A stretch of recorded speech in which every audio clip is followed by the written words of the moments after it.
Hi, I'm John. This recipe for Asparagus Gruyere Tart is a delicious combination of flavors. You'll find puff pastry in the frozen food section of your grocery store. I have one sheet here that I'm just going to unfold and start to roll out to a 16 by 10 inch rectangle.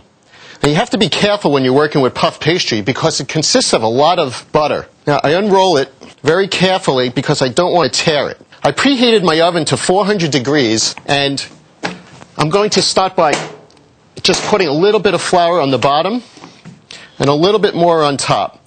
Now, I need 10 inches in one direction, so I'm pretty much there. So all I'm going to do is basically roll this out just a little bit more to get that 16-inch length. And you want to be careful when you're working with puff pastry to work as fast as possible because of the high butter content. And what I do is just brush off the excess flour because you don't want to roll that into the dough. Puff pastry consists of layers of dough and butter that are folded many times to give you that rise when it bakes. It's actually the steam that creates the flakiness. I'm going to transfer this. This is a great little trick that I have. To get this very thin dough over to this, I fold it like a letter and pick it up. And then when I get over here, I just unfold it. And that prevents the dough from stretching because I've rolled it so thin. And then when I get it over here, I use a pizza wheel and that same ruler just to straighten up the sides. Make it look as professional as I can. And just trimming off very, very little. Now, puff pastry can be made with butter or shortening, or in a lot of cases, a combination of the two. There you go. And then I take a paring knife and just give it a 1-inch border all the way around. And what this does is allow this part to rise up above this part. I'm going to dock this to keep bubbles from forming. And that'll enable this extra border to rise just a little bit more. And that's great. Okay, we're going to get this into our preheated 400-degree oven. We're going to bake it for about 15 minutes. Okay. And here I have one that has baked.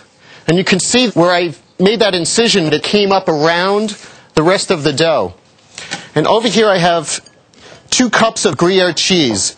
Now, if you don't have Gruyere cheese, you can use Emmentaler or a Fontina or even a Taleggio. Any dry, fatty cheese. You want it to be rich. I just spread this over the asparagus tart. And then I'm going to lay my asparagus spears over this. It looks like a lot of cheese, but it really works out well. It melds the asparagus to the puff. Now, I always wash my asparagus and then leave it in this flour sack so I can have it dry when I put it on the tart. I pick up half of it and I just kind of place them in this direction. And then I'm going to pick up the other half and lay it in the other direction so nobody, or I should say, so everybody gets a top and a bottom of the asparagus. There you go. And then I'm going to drizzle probably about a tablespoon of olive oil, which keeps it moist while it's baking. A little salt and pepper. And then it's going to go back into that 400-degree oven for another 15 to 20 minutes, or until a knife pierced through the stem of the asparagus very easily. Get this back into the oven. And when it comes out, you can see how the asparagus melted into that cheese, and the cheese is nicely melded into the puff pastry. I use the rimless baking sheet so I can slide it right off onto my cutting board or onto my serving platter. And if you don't have a rimless baking sheet, try baking it on the bottom of a sheet pan. That would also work well. But I also put it on this parchment paper, so if I had to lift it up, it works just as well. And then with that same pizza wheel that I used to trim my dough in the beginning, I just go right down the center, and I can cut this into, well, 6 or even 8 portions. And you can see how crisp this is. Look at that. Beautiful. The asparagus is cooked. The cheese.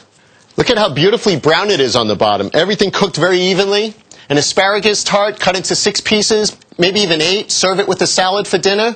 Or cut it even smaller and serve it as an appetizer.